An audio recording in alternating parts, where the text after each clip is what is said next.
everyone, this is Pavlina from Pavlina's Kids Place. I'm on location at the Plaza Ocean Club in Daytona Beach for the 11th annual Downtown Opry Christmas Show, and I'm here with Jennifer McGill. Hello. Hello, Pavlina. Good to see you. Yes. And by the time you were my age, you've already done a lot of performing. You were a Mouseketeer for Disney News Mickey's Mouse Clubhouse.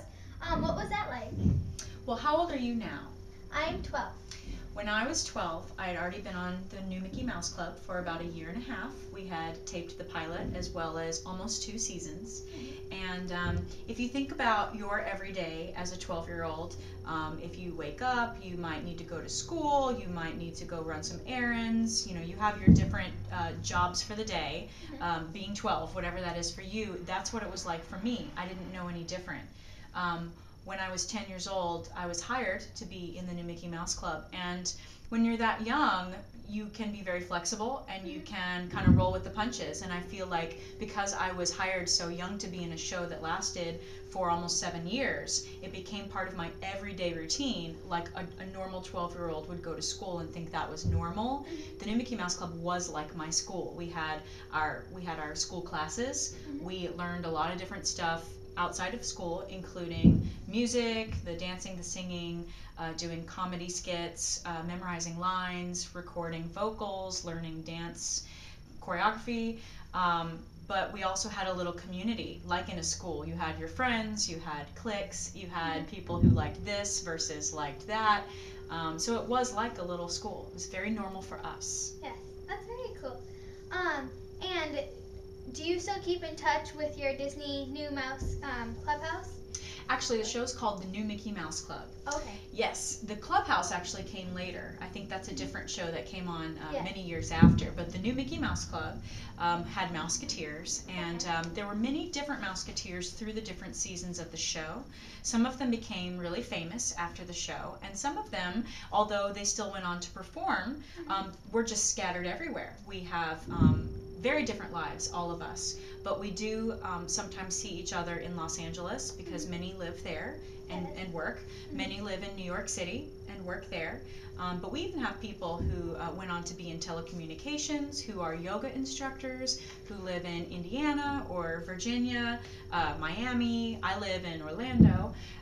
But pretty much whenever we can find a time to get on Facebook or call each other, we do. But some keep in touch more than others. Just like in a high school or in a middle school, sometimes you are better friends with certain ones and you stay in touch with them longer. So it is very different. There were so many of us that we do stay in touch, but not all of us a lot. Okay. And you graduated from New York University. What do you like best about New York City? New York City, I decided to go to NYU because that's where the Broadway performers lived and that's where the Broadway shows are. And I wanted to get an idea of what my career would be if I stayed in New York and tried for Broadway. I wanted to be able to figure that out while I was in college before I had to work in one of those shows or got the opportunity to have enough time to work in one of those shows. So my favorite part about New York City is that you can find pretty much anything you want there. You can walk, because I do love walking, and the Broadway shows. I love shows, and there are so many different kinds there. Even walking down the street, you can be entertained simply by what's on the street or all the signs that you can see that are just lit up, and such interesting aesthetic beauty all over New York City. It's a big piece of art. I love the excitement there. So, and you're getting ready for a Europe tour? Yes, I'm going on a European tour through Germany, Switzerland, Hungary, Belarus, and the Ukraine. It is called The Ultimate Thriller, and it is the debut tour for a Michael Jackson tribute show, where we have a Michael Jackson impersonator, and we have 4 dancers. I'm one of the backup singers, and I also dance a little bit too. It's all live. We have a live band, and the Michael Jackson impersonator pretty much heads up the show, of course. We have close to 2 hours worth of show, and we'll just be doing a different city every night through those countries in Europe, starting New Year's Eve in Kempten, Germany. That's cool. Thanks. Okay. Well, thank you for talking to me. Thanks, and you can go to www.theultimatethriller.com if you'd like to find out about the tour. If you would like to go see the album that is released, I'm included in that album, but it's the group called Namesake. That's www.namesakepraise.com. I sing on that album. It's a wonderful praise and worship CD.